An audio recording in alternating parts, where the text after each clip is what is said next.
Meus amados e queridos irmãos, a paz do Senhor. Meus amados e queridos irmãos, a paz do Senhor. Você que trouxe Bíblia nessa noite, abra mesmo comigo Evangelho de Jesus segundo escreveu Marcos, capítulo 5, versículo de número 21.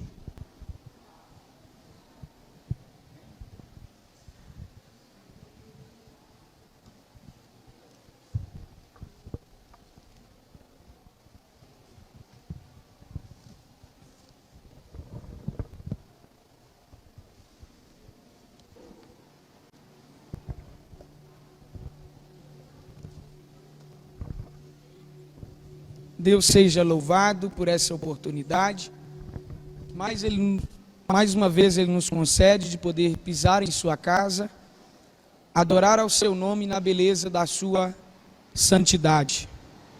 É um prazer poder retornar a essa igreja, presidida pela pessoa do nosso querido pastor Moisés Neres. Deus abençoe, em nome de Jesus. Deus abençoe a nossa querida irmã Sônia, muito obrigado pelo convite, pela recepção. Estava comentando com o Jean ali fora que a irmã Sônia, ela não é normal. Eu acabei de sair do culto, ela me ligou e falou: você tem agenda dia tal? Eu falei: eu preciso olhar. Ela falou: já olha e me manda a foto, com tudo, que o meu Deus não falha, aí você vai estar aqui. Aí eu liguei para ela de volta e falei: estou livre. Ela disse: eu falei que o meu Deus não falha.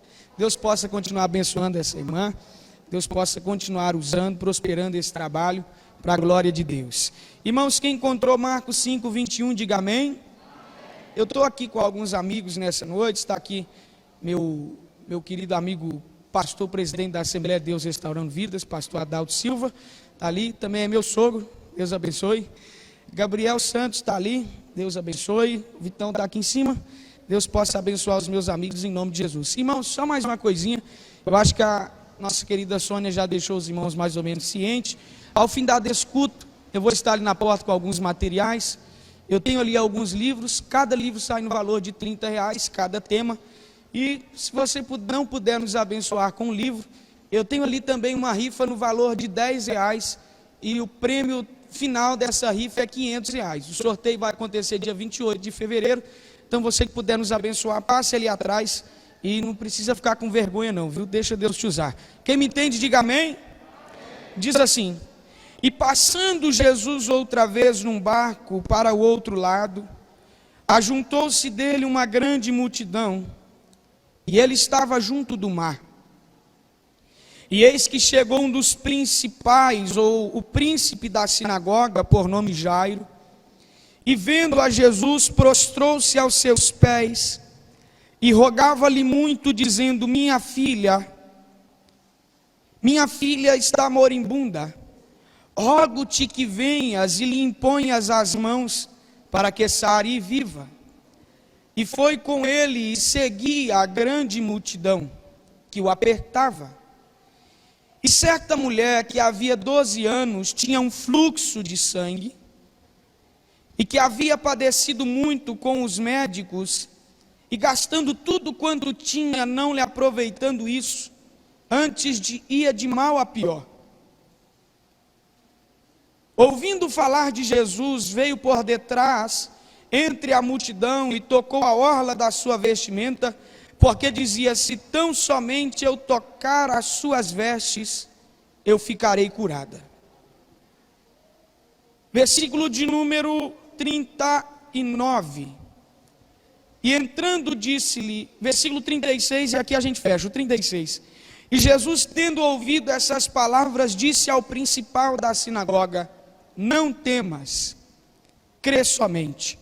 Versículo 36 do capítulo 5, diz assim: e Jesus, tendo ouvido essas palavras, disse ao principal da sinagoga: não temas, crê somente.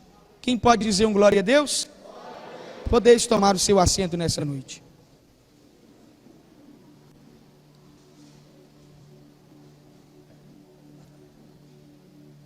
Irmãos, quem me ouve bem, diga glória a Deus. Amém. O texto em que fazemos menção nessa noite, não é lá um texto digamos que apagado em meio à Bíblia Sagrada pelo nosso conhecimento, mas sim eu acredito que grande parte dos crentes conhecem a história do Jairo com essa mulher do fluxo de sangue e etc. Quando paramos para fazer uma síntese do ministério de Jesus, uma análise panorâmica e um resumo do seu ministério, nós logo encontramos no ministério de Cristo um ministério eficaz, que carrega sobre si uma triplicidade. E por que uma triplicidade? Porque o ministério de Jesus não se resumia a apenas uma área, mas Jesus, ele ensinava, Jesus pregava, e Jesus libertava os oprimidos e curava os enfermos.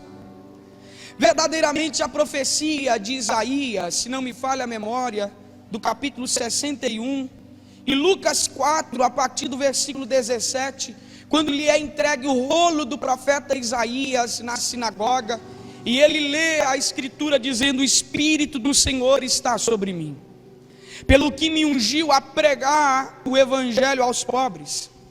Ele me enviou a proclamar a libertação dos aprisionados, a recuperação da vista aos cegos, e para restituir a liberdade aos oprimidos. Essa profecia verdadeiramente se cumpriu sobre o ministério de Cristo, quando analisamos as suas pegadas durante os 3 anos e meio do seu ministério terreno aqui na terra. Jesus, há momentos que você o vai ver ensinando, há momentos que você vai ver Jesus pregando, e há momentos que você vai ver Jesus curando os enfermos e libertando os oprimidos. Há essa característica no ministério de Cristo nosso Senhor. Quando entramos em Marcos capítulo de número 5, logo de cara nós nos deparamos com aquilo que chamamos de o poder do evangelho que Cristo proclamou a nós e nos deu a ousadia, a autoridade e liberdade para o apregoar também. E por quê? Porque nós vamos ver Jesus pisando em uma cidade chamada Gadara, onde havia um certo homem oprimido por demônios, de tal maneira que correntes, cadeias não segurava. Era tamanha a opressão sobre a vida desse homem que ele fez das tumbas a sua morada, e não podia se achegar a ele ninguém, porque ele atacava. Quando Jesus ele chega nessa cidade, ele transforma a vida desse homem, ele liberta a vida desse homem, manifestando a nós o poder, a característica do poder restaurador do evangelho. Porque quando Jesus vai sair dessa cidade, porque o povo já não queria mais lá, Jesus vai sair meio que expurgado daquela cidade, a Bíblia vai dizer que aquele homem queria o seguir, mas Jesus olha para ele e diz: não, você não pode me seguir, vai e anuncia tudo quanto aquilo que Deus tem feito ao seu respeito. Perceba a obra restauradora do evangelho sobre a vida do indivíduo. Alguém que antes de se encontrar com Cristo dormia nas tumbas, cadeias de ferro não podiam segurar, afastado da família, amigos e populares, porque era tamanha a opressão sobre a vida dele. Mas quando ele encontra com Cristo, as algemas do adversário são quebradas, é restabelecido o controle mental sobre a vida deste homem, e a oportunidade que Cristo lhe dá é essa: vai e anuncia tudo quanto aquilo Deus tem feito ao seu respeito. Basicamente aquele homem se tornou um missionário. Ele parte de um ser oprimido por demônios, passa pela lavagem transformadora do evangelho e se torna um pregoeiro da transformação que Cristo aplica sobre nós. Observar a história desse gadareno é perceber que não importa qual seja o rótulo que a sociedade já tenha colocado sobre a vida de alguém, caiu nas águas do evangelho, nova vida, nova chance, mais uma oportunidade. Jesus ele sai daquela cidade, deixando esse homem como um apregoeiro das maravilhas do céu, testemunha viva, ocular daquilo que o poder do evangelho é capaz de fazer sobre a vida de alguém. E Jesus agora retorna de onde ele veio, Quando o seu barco alça na beira da praia, nós vamos acompanhar essa história. E que contraste essa história carrega para nós? Por quê? Porque essa seção do capítulo 5, a partir do verso de número 21, nós vamos encontrar um notável príncipe da sinagoga, alguém que estava em evidência, conhecido pela população, talvez amigo de alguns fariseus, de alguns escribas. E do outro lado nós vamos ver uma anônima mulher, que não carrega o seu nome, não é datado ao seu nascimento, não é colocado para nós nas folhas da Bíblia Sagrada onde ela nasceu. Só manifesta para nós a sua enfermidade, uma anônima mulher enferma. Só que o interessante ao olhar para o pilar das Escrituras, que é Jesus Cristo nosso Senhor, nós vamos perceber que ele não fez distinção da classe social de nenhuma dessas duas pessoas, mas ele ajudou a ambos, sem fazer interferência a ninguém. Jesus, ele ajuda tanto esse homem que está em evidência por nome Jairo, como Jesus também manifesta as suas maravilhas sobre a vida dessa anônima mulher. Porque para Jesus não existe classe social, para Jesus não existe quem tem mais e quem tem menos. Para Jesus o que manda é a disponibilidade de um coração, de acreditar que Ele é capaz de fazer o impossível sobre a nossa história. Se puder melhorar o retorno aqui só para mim um pouquinho, mesmo se eu elevar a voz, deixa ele lá, só para não matar eu. Quando a gente observa, meus irmãos, isso, nós vamos perceber que Jesus, ele não fez distinção dessas pessoas. Jesus, ele é alguém que trata ambos com o mesmo sentimento, com o mesmo sentido. Quando nós vamos discorrendo as folhas da Bíblia Sagrada, nós percebemos que quando Jesus, ele pisa na beira da praia, a multidão logo chega, o aperta, o oprime. E dessa multidão sai um homem chamado Jairo. Jairo, ele é príncipe da sinagoga. Todos nós sabemos que a sinagoga, elas nasceram dentro do cativeiro babilônico. Quando os apreciadores da lei não tinham mais um templo para estudá-la, eles se reuniam em pequenos grupos em algumas casas para poder discorrer alguns assuntos da lei. Ali nasceram as sinagogas e algumas classes, uma hierarquia é estabelecida sobre a sinagoga. De tal maneira que Jairo, ele era príncipe da sinagoga. Jairo, ele era nada mais, nada menos do que o supervisor da liturgia da sinagoga. Jairo, ele supervisionava o que acontecia na sinagoga. Pela patente social desse homem e pela autoridade que estava delegada sobre a vida dele, nós poderíamos configurar aqui nessa noite que Jairo, ele poderia muito bem ter chegado a Cristo e dizia a ele: eu exijo ao Senhor, eu peço ao Senhor que vá, mas vá exatamente agora à minha casa para que o Senhor sare a minha filha. Eu lhe dou uma ordem, eu sou príncipe da sinagoga. Mas o que Jairo faz é totalmente o contrário daquilo que talvez alguém pensa que a autoridade que está sobre a vida dele o impulsionaria a fazer. A primeira coisa que o verso de número 22 identifica para nós é que Jairo logo veio e prostrou-se aos seus pés. Olhe para mim, quando observamos isso, é nítido, amados e queridos irmãos, que Jairo, ele era alguém que com certeza tinha alguns amigos da cúpula judaica, ele tinha alguns amigos escribas, ele tinha alguns amigos fariseus, ele tinha alguns amigos anciãos, porque ele fazia parte da hierarquia da sinagoga. E é nítido também, por parte dessa turma, se opor ao ministério de Cristo, Jairo aborreceu algum dos seus amigos ao se achegar e prostrar aos pés de Jesus. Porque sabe de uma realidade? É impossível o indivíduo ir a Cristo e não aborrecer amigos, familiares, vizinhos, a sociedade. É impossível ir a Cristo e não aborrecer alguém. Aleluia. Jairo, ele chega, se prostra aos pés de Jesus, e a Bíblia diz que lhe rogava muito. Essa palavra rogar, segundo a enciclopédia, a pequena enciclopédia de Orlando Boia, significa o seguinte: pedir com instância, pedir com instância e súplica. A palavra instância carrega o sentido de solicitação urgente. é para agora. A palavra súplica carrega o significado contigo de pedir com humildade. E a palavra humildade, nesse contexto aqui, carrega o sentido de a virtude de manifestar uma fragilidade, uma fraqueza. Então, quando a Bíblia está dizendo que Jairo ele está rogando muito a Jesus, a Bíblia está dizendo que esse homem se travestiu de uma humildade, está manifestando a Jesus a fragilidade que está em seu coração. Olhe para mim aqui nessa noite, nenhuma pessoa que manifesta aos pés de Jesus a sua fragilidade sai da mesma forma, levanta da mesma forma que ele se prostrou. Cada pessoa que se prostra a Jesus rogando com humildade tem grande chance de provar do poder extraordinário que está sobre a sua vida. Jairo lhe rogava muito, Jairo lhe pedia muito, com instância, dizendo: é urgente o que eu peço ao Senhor, mas eu estou lhe pedindo com humildade.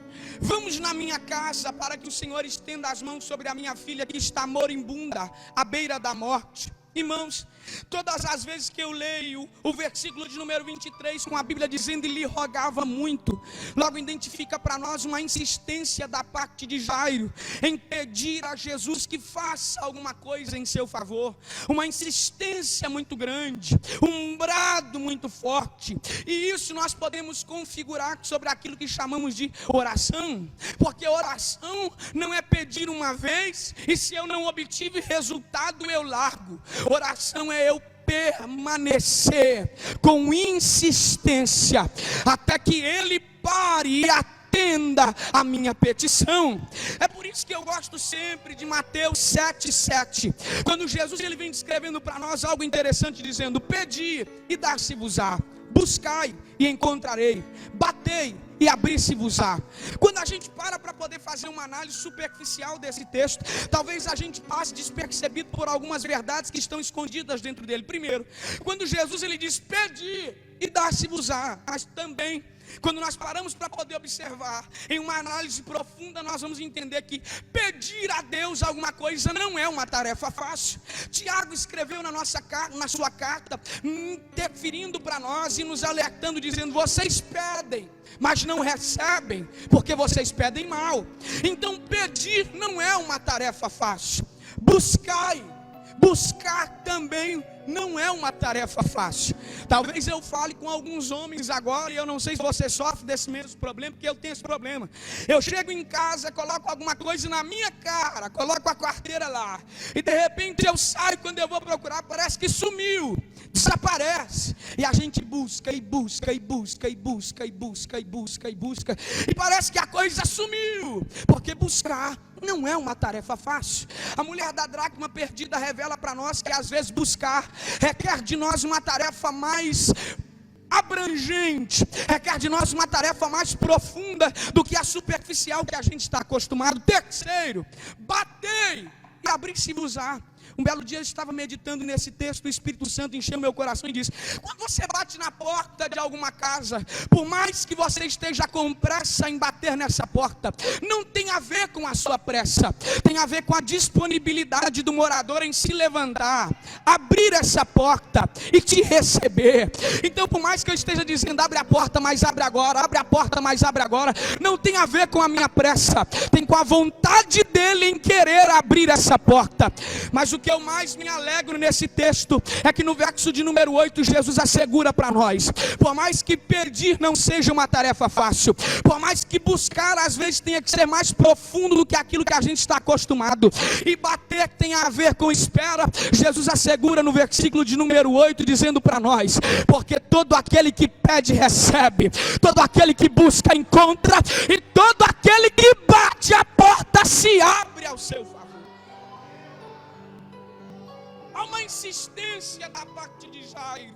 Quando nós observamos, nós vamos perceber que Jesus, ele atende ao clamor desse homem, ao clamor desse pai desesperado, e eles estão a caminho da casa de Jairo, quando nós nos deparamos com o versículo de número 25, que coloca nessa mulher, coloca nesse texto uma mulher que não estava programado para que ela estivesse ali. Essa mulher é alguém que sofre há 12 anos de um fluxo de sangue, uma regra que não para, que não cessa. Essa mulher é alguém que está sendo excluída, expurgada da sociedade, porque segundo a lei, ela estava impura, e tudo quanto ela toca fica impuro também. Grave o que eu vou lhe dizer agora. Pela enfermidade que ela carregava sobre os seus ombros, e pela lei, essa mulher ela era obrigada a se esconder. Por isso ela caminha na multidão, como se ela estivesse fugindo de alguém. Quando Jesus pergunta, alguém me tocou? Ela se esconde porque ela tem medo. 12 anos que ela padece de uma enfermidade, 12 anos que ela é excluída da sociedade, 12 anos que ela chora, porque ela não pode tocar em pessoas, ela não pode tocar em objetos. Se alguém ver, colocava e configurava aquele objeto e a pessoa como impuro. Só que porém a Bíblia Sagrada diz o seguinte: e ouvindo falar de Jesus, aleluia. Irmãos, perceba que nessa história é envolvido pessoas que têm posses.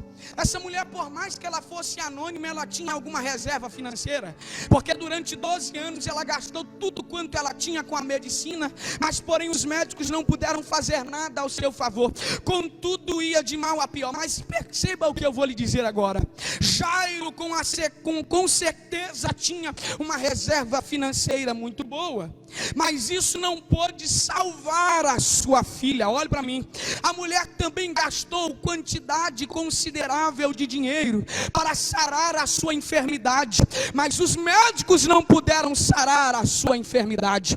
Contudo, a Bíblia Sagrada revela para nós que essas duas pessoas, por mais que o seu dinheiro não pôde comprar a vida e a saúde para eles, eles encontraram a solução para os seus problemas aos pés de Jesus. Eu vim aqui nessa noite com essa palavra ardendo em meu coração, talvez para dizer para alguém, talvez você seja alguém que tenha posses, tenha dinheiro, mas eu lhe digo uma coisa: o dinheiro que nós carregamos no bolso chega um tempo que ele não é capaz de comprar a vida e nem saúde. Mas quando os recursos humanos se esgotam, aos pés de Jesus nós temos uma saída. Quando os recursos humanos se esvaem, quando os recursos humanos se acabam, aos pés de Jesus sempre haverá uma solução. A resposta que eles buscavam estava aos pés de Jesus. Pelo que a mulher, quando ela entra nessa multidão, ela toca na orla da sua veste, e o versículo de número 27 diz que ela veio por detrás, porque ela dizia em seu coração: porque se eu tão somente tocar na orla da sua veste, eu ficarei curada. Olhe para mim, o versículo de número 21 do capítulo 5 é bem enfático em manifestar para nós que a multidão apertava Jesus, oprimia Jesus. Não sei quantas milhas Jesus andou da beira da praia até o presente lugar, mas é nítido, não precisa de pensar muito, que Jesus sofreu vários toques. Várias pessoas pegaram em Cristo, várias pessoas tocaram em Cristo. Mas porém, irmãos, entenda o que eu vou lhe dizer uma coisa: uma coisa é esbarrar em Jesus, outra coisa é tocar nele crendo pela fé. Aleluia. Olhe para mim nessa noite. A fé, ela produz em nós o apelo de crer em Jesus e nos capacita a experimentar o poder de Deus.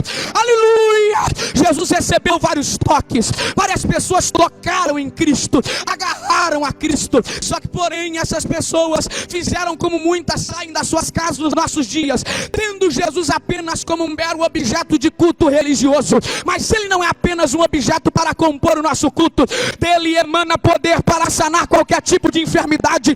Que nessa noite nós nos revestimos de fé para experimentar o poder de Deus.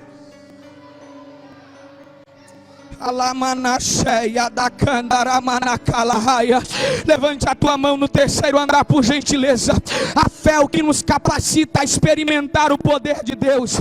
Essa mulher não teve Jesus somente como um mero objeto milagreiro da época. Ela identificou em Jesus uma fonte de poder inesgotável, porque ela já saiu de casa, ela nem viu, mas ela creu, dizendo: se eu tão somente tocar na orla da sua veste. Está na hora da gente ter a convicção dessa mulher, está na hora da gente ter a fé dessa mulher. Não é ter os milagres que aconteciam na igreja no passado apenas como lendas. Está na hora da gente passar a acreditar que o Deus que operou lá atrás é o mesmo até hoje, imutável.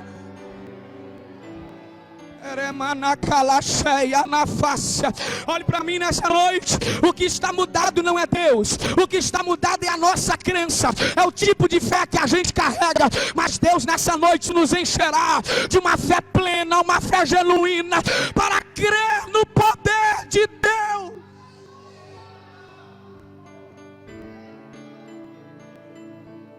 A fé é o que produz em nós o apelo para crer em Jesus e nos capacita a experimentar o poder de Deus.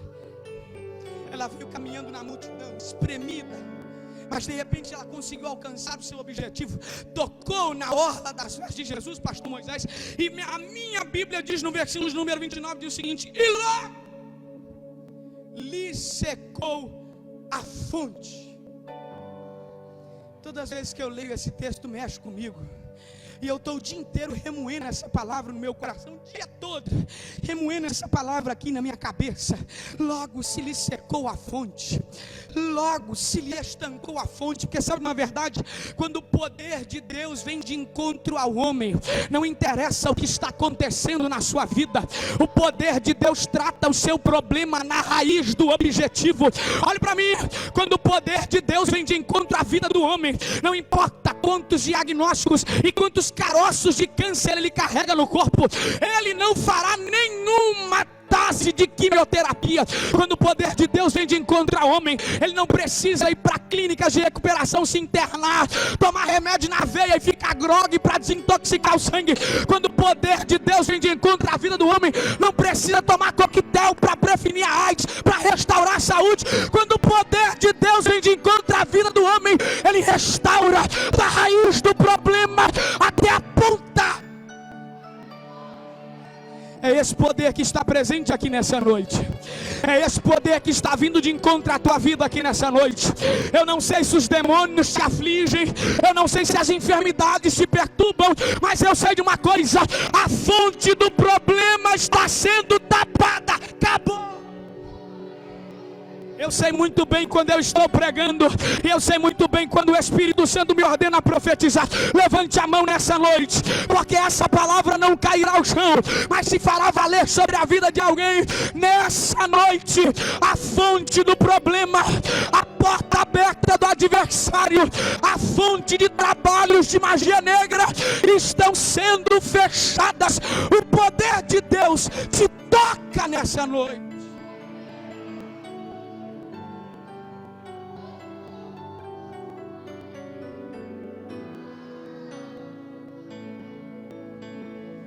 Quando o poder de Deus invade o ser do homem, ele trata a raiz do problema por completo. Não fica nada em oculto.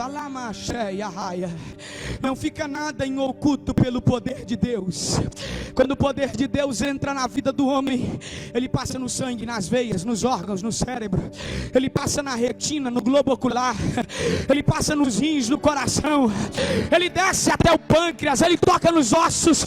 Quando o poder de Deus entra na vida do homem, ele restaura por completo. O poder de Deus é inteligente. Logo se lhe secou a fonte do seu problema. A raiz do problema dessa mulher foi solucionada. Só que porém Jesus agora, ao perceber que dele saiu virtude, dele emanou poder, a Bíblia vai dizer o seguinte: que Jesus agora levanta no meio da multidão e diz: quem foi que me tocou? Quem me tocou? E os discípulos olham para ele e dizem: o senhor pode estar só de brincadeira. A multidão te aperta, a multidão te oprime. Olha o tanto de pessoas que tem aqui. E o Senhor ainda pergunta: quem foi que te tocou? E Jesus dizendo: não, esse não foi um toque comum. Porque eu percebi, eu senti, quando de mim saiu virtude. A mulher estava com medo, porque, como eu lhe disse, era normal para ela se esconder por causa da sua enfermidade. Só que olhe para mim, se você não der um glória a Deus, meu irmão, você está mal. Olhe para mim. Se por um lado a sua enfermidade a tornava impura e fazia com que ela se escondesse, o poder de Cristo, ao curá-la e purificá-la, apresenta ela novamente à multidão, com uma lição para nós: para todo mundo tem jeito. Para todo mundo tem jeito. Talvez eu pregue para a gente aqui nessa noite que o que você carrega faz você correr de obreiros, se esconder de pastores. Talvez você não tenha uma liberdade dentro de igrejas porque o que você carrega te força a se esconder. Mas o poder que está emanando de Cristo dentro dessa igreja nessa noite, Ele purifica a sua alma, Ele cura o seu corpo e Ele te apresenta mais uma vez dizendo: para todo mundo tem jeito, para todo mundo tem jeito, para todo mundo tem jeito.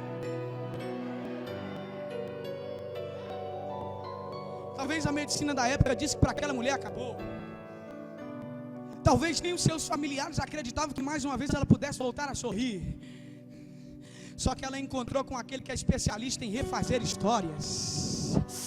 Ela encontrou com aquele que restabelece saúde. Ela encontrou com aquele que purifica desde a alma. Ela encontrou com aquele que não bate o martelo dizendo: para esse aí é game over. Não, ela encontrou com aquele que escreve novamente uma história.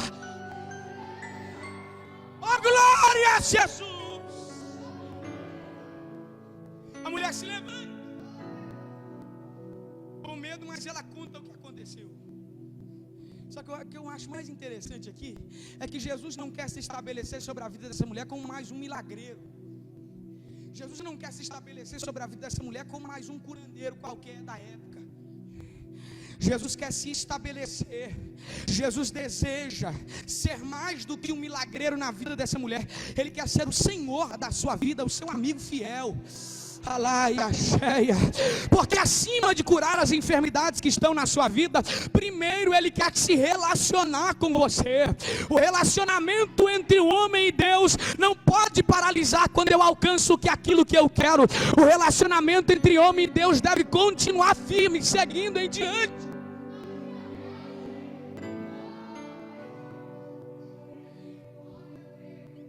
E eu te provo isso quando ele olha para ela e diz: filha! É uma das únicas pessoas, se não é a única pessoa em todos os milagres que Jesus operou, que ele diz: filha ou filho, vai-te em paz, tua fé te salvou.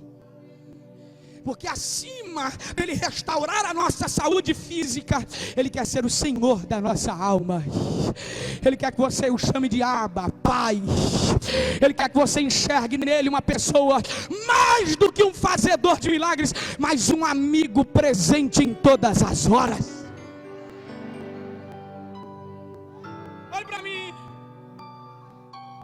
Quando olhamos esse cenário, mulher curada, olhares atônitos, talvez está pronto para poder terminar como aqueles filmes da Disney, põe aquele castelinho brilhante e um fim bem bonito, com sinal de final feliz para sempre.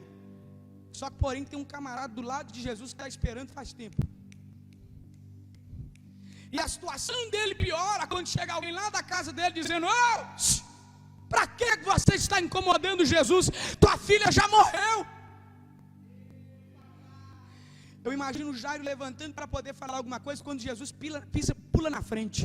Porque tem uma coisa, irmão, uma coisa é eu rebater a multidão sozinho, outra coisa é eu me lembrar no princípio de quem eu fui buscar. Uma vez que você chama Jesus para se fazer presente na sua vida e solucionar os seus problemas, você não dará resposta a incrédulos, mas é Cristo quem dará resposta ao seu favor. A multidão, alguns, a Bíblia diz que alguns chegaram e disseram: acabou. Jesus não responde à multidão, Jesus responde a Jairo. Jesus olha para ele e diz: não temas, crê somente.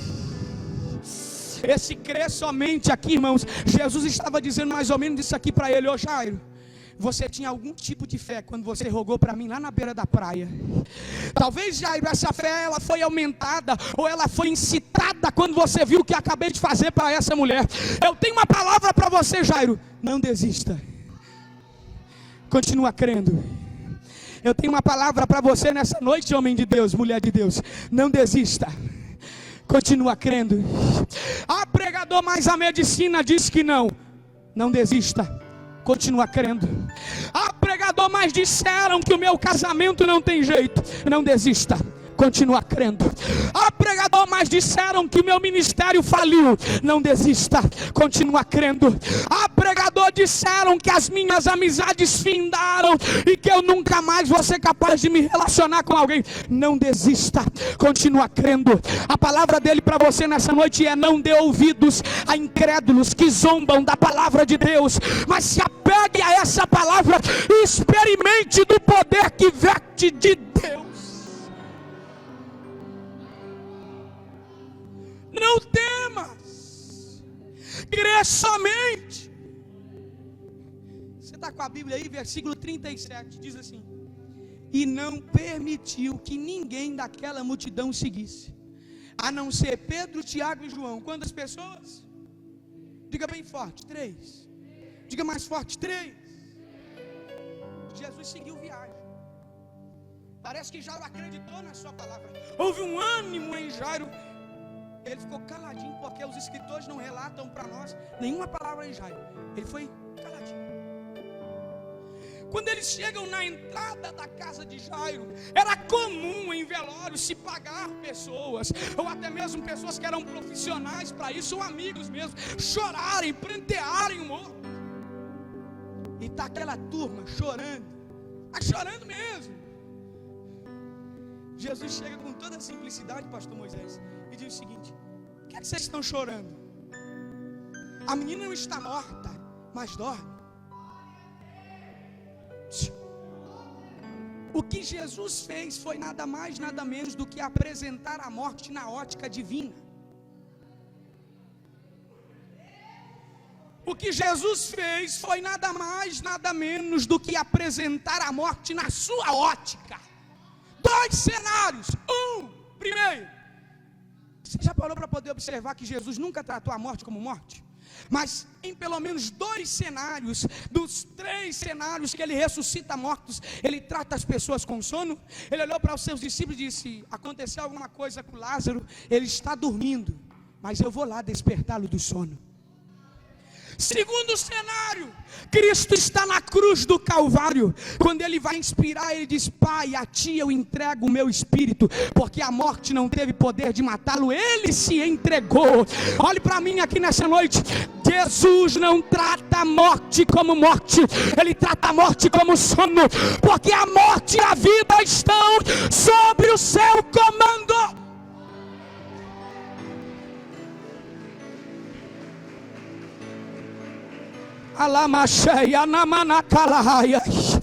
Se você estivesse entendendo a profundidade daquilo que eu estou lhe dizendo aqui nessa noite.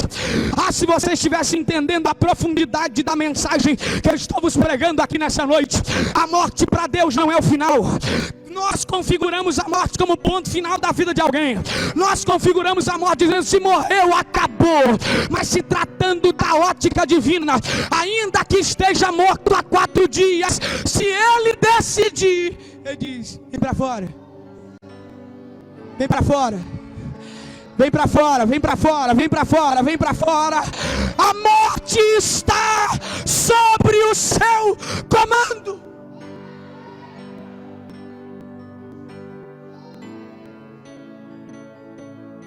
Quando a multidão ouviu aquilo, soou como se fosse uma piada. Eles trocaram os lenços por uma mão na boca de gargalhadas. Parece que Jesus estava fazendo stand-up. O que esse louco está dizendo? A menina está morta. E ele disse que a menina dorme. Sabe o que Jesus faz? Fala com eles: vocês me dão licença? Vocês vazam daqui só um minutinho, por favor. Essa multidão que estava na porta, Jesus só permite que entre o pai e a mãe da menina. Quantas pessoas? Então entraram nessa casa os 3 discípulos, Pedro, Tiago e João, o pai e a mãe da menina e Jesus. Com a menina que estava morta, 7 pessoas. De uma multidão muito grande que o está seguindo desde a beira da praia. Jesus deixar só 7 pessoas penetrar para dentro de um ambiente chamado impossível, sobrenatural. Nem todo mundo que está na multidão tem o mesmo nível de credibilidade que você tem dado a Jesus. Nem todo mundo que compõe numericamente a multidão tem o mesmo nível de credibilidade que você está dando à palavra de Jesus. E eu vou melhorar para você dar um glória a Deus gostoso. Para o ambiente do sobrenatural não entram pessoas de nível baixo. Para entrar no ambiente do sobrenatural é necessário pessoas que creem. E ainda que alguém diga está morto, alguém pega na mão e diz: Jesus disse que ainda tem jeito, ela vai reviver. Posso te dizer uma palavra aqui nessa noite? Não se admire se na tua caminhada algumas pessoas ficarem para trás. Não se admire se na tua caminhada Jesus barrar algumas pessoas de te acompanhar. Ele está dizendo: eu estou retirando da sua vida aqueles que não têm o mesmo nível de crença que o seu, aqueles que não estão no mesmo nível que o seu. Eu vou deixar do teu lado quem entra no ambiente do sobrenatural dizendo: Deus vai fazer um mover aqui.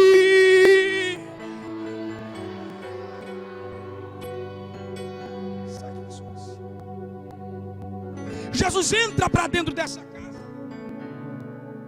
7 pessoas. É fechado-se a porta.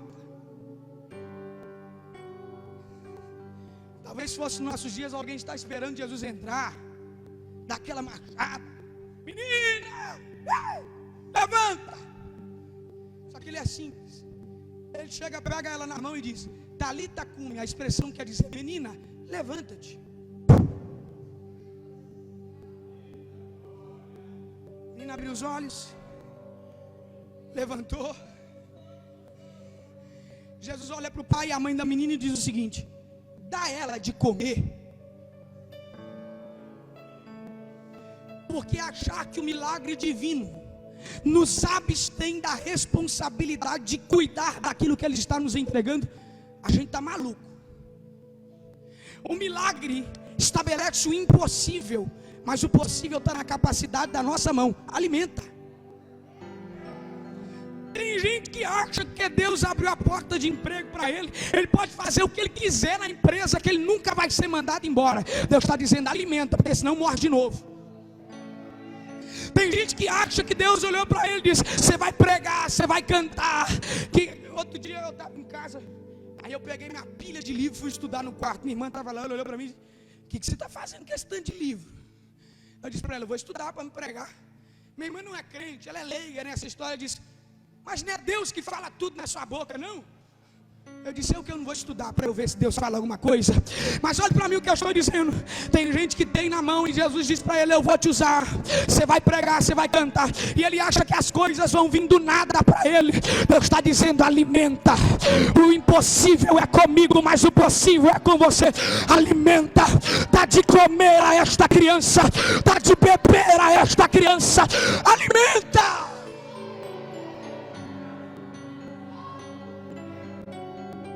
Última coisa e eu fecho. Depois que Jesus diz alimenta, Ele diz uma coisa que de fato me chama a atenção: não conta para ninguém o que aconteceu aqui dentro. Mas Sônia, um milagre igual esse, se assembleiano pentecostal igual a gente, perde a oportunidade pelo menos 5 vezes no mês para contar o que aconteceu. E Jesus diz: não conta para ninguém.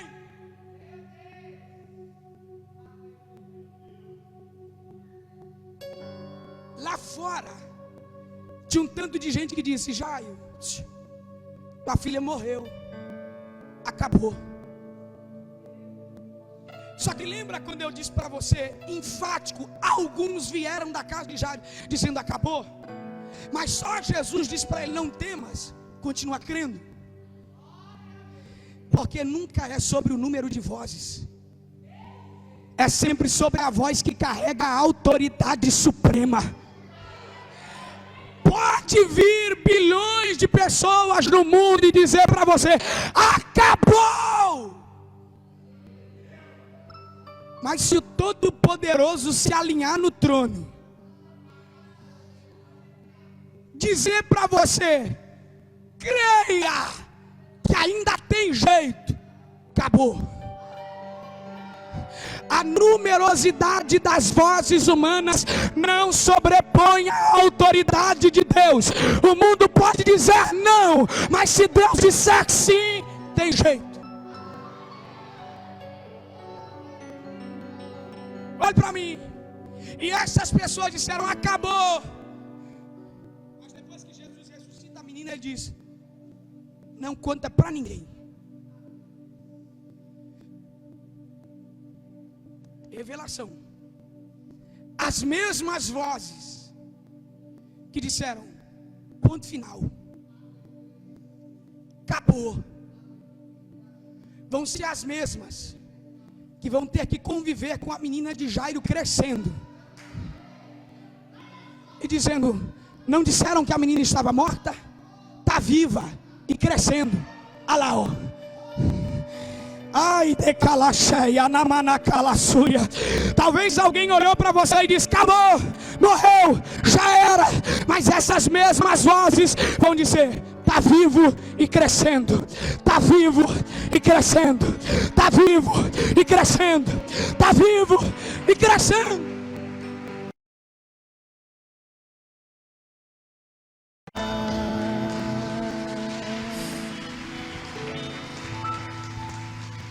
Glórias a Deus.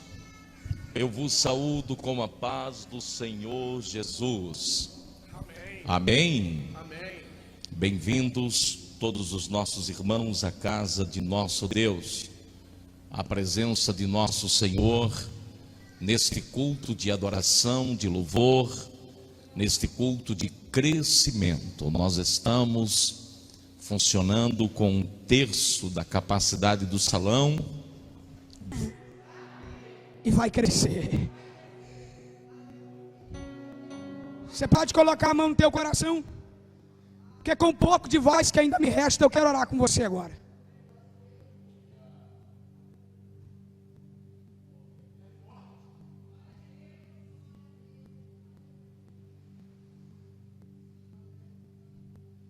Feche os seus olhos. Deixa eu lhe dar uma informação nessa noite. Mas pode ficar de olhos fechados. O Espírito Santo de Deus está presente aqui.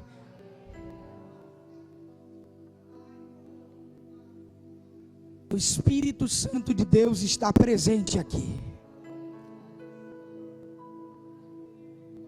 Pai Celeste, é embasado e firmado na Tua palavra que nós dirigimos a Ti essa oração nessa noite. Senhor, eu creio num Deus vivo, eu creio num Deus de milagres. Eu sei, Pai, que muitas vezes o problema nunca está no Senhor. O problema sempre está no nível de credibilidade que nós entregamos a Ti. Por isso, meu Pai, nessa noite, embasados nessa palavra, nós estamos revestidos dessa fé que Jairo teve. Nós tomamos em base, Senhor, essa fé que essa mulher teve, para clamar ao Senhor agora, Pai. Faça um mover espiritual sobre a nossa vida nessa noite. Senhor, eu não sei qual é a enfermidade que assola essa vida. Eu não sei quais são os trabalhos que são renovados, meu Pai, em favor para destruir essa alma. Eu não sei quais são as portas que se fecharam. Eu não sei quais são as áreas da vida que estão falidas. E eu nem preciso saber. Eu só tenho uma certeza em minha alma. O Teu poder nessa noite está agindo. Seja lá qual for o problema. Seja lá qual for a adversidade. Seja lá qual for, ó Pai, a enfermidade que esse homem ou essa mulher está passando. Essa é a noite de milagres. Essa é a noite de resposta de vida. Essa é a noite de transformação de vida. Essa é a noite de estabelecer uma intimidade, Senhor, para contigo. E é noite de restabelecer uma vida espiritual diante da Tua presença. Por isso isso eu te peço. Aonde houver um crente que está com seus olhos fechados, com seu coração envolvido nessa atmosfera dessa oração, e que está atingindo, ó Pai, o ápice da comunhão com o Senhor agora, manifesta sobre o intelecto desse homem a teu poder, manifesta sobre a vida dessa mulher a tua vontade, opera em nós, ó Deus. Eu creio na tua palavra, segundo Efésios 3:20, aquele que é poderoso para fazer infinitamente mais do que aquilo que pedimos ou pensamos, pelo teu poder, pelo teu poder, pelo teu poder que age em nós. Eu creio que nessa noite o Senhor está agindo além daquilo que nós estamos esperando. Por isso nós dizemos, ó Pai, câncer está perdendo o seu espaço, diabetes está perdendo o seu espaço, pressão alta está perdendo o seu espaço. Os demônios façam as malas e vão embora pelo poder do nome de Jesus. Que as enfermidades sejam expelidas agora, que a fraqueza espiritual dê lugar ao renovo da apoteose da tua glória que está presente aqui nessa noite. É pelo poder do nome de Cristo Jesus que nós oramos a ti, ó Pai Celestial, para a glória do teu nome. Onde estão as vozes que se erguem em adoração? Onde estão as vozes que se erguem em adoração? O céu está preparado para ouvir o teu barulho de glória a Deus. Os céus está preparado para ouvir a tua adoração agora. Manifeste uma adoração sincera, enquanto o poder de Deus invade a tua vida, restaura a tua história. Levante a mão e adore.